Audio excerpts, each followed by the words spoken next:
श्री स्वामी समर्थ मित्रांनो, welcome back to our YouTube channel. जर तुम्ही अजून सबस्क्राईब केलं नसेल तर प्लीज सबस्क्राईब करा आणि एंडिंगपर्यंत नक्की पहा व्हिडिओ कसा वाटला सांगा। तर आज आहे क्युटी पायचा बर्थडे। आज बर्थडे सेलिब्रेट केल्यानंतर आम्ही साईला मॉर्निंगला मी शाळेत सोडायला गेलेली। त्याच्यानंतर सोडून आल्यानंतर फटाफट घरातली कामे करून झाल्यानंतर मी पोहोचले आहे शॉपवर। शॉपचे आज खूप लवकरच आले होते, सकाळी 9-9:30ला शॉप ओपन झालेलं। त्याच्यानंतर जे आहे दिवसाची सुरुवात झालेली आहे। असं क्लायंट आलेले होते, क्लायंटचे हेअर कन्सल्टेशन चालू होतं। ऑरेंजिश आणि येल्लोइश टोन नव्हता हवा मस्त। त्याच्यानंतर कन्सल्टेशन झाल्यानंतर आम्ही कामाला सुरुवात केलेली होती। फटाफट हायलाइट्स करायला घेतले होते कारण की बॅक टू बॅक आज हेअरचेच क्लायंट्स होते।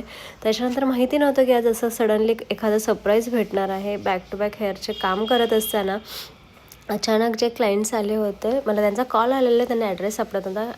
ॲड्रेसला कन्फर्मेशन दिल्यानंतर ते जेव्हा पोहोचले तेव्हा आम्हाला कळलं की ते खूप लांबून आले आहेत आणि त्यांच्या आल्या जी डिमांड होती ती होती की त्यांना कोमल आणि संदीपला भेटायचं होतं। त्यांना कॉल करून बोलवून घेतलेलं होतं। सडनली ते अवेलेबल पण होते कल्याणमध्ये आणि त्यांचं एक छोटंसं अद्विका बेबी होतं। ती 6 to 8 मंथ्सची बेबी घेऊन ते जामनगरवरून ते आपल्या कल्याणमध्ये आले होते आणि हेअर सर्व्हिसेस करण्यासाठी आले होते। ते थँक्यू सो मच त्यांना की आमच्यावर ट्रस्ट ठेवून ते एवढ्या लांबपर्यंत व्हिजिट केली त्यांनी आणि मस्त दिवसभर बेबीबरोबर टाईम कसा गेला हे कळलंच नाही आणि आजचा दिवस मस्त बिझी गेला, छान गेला।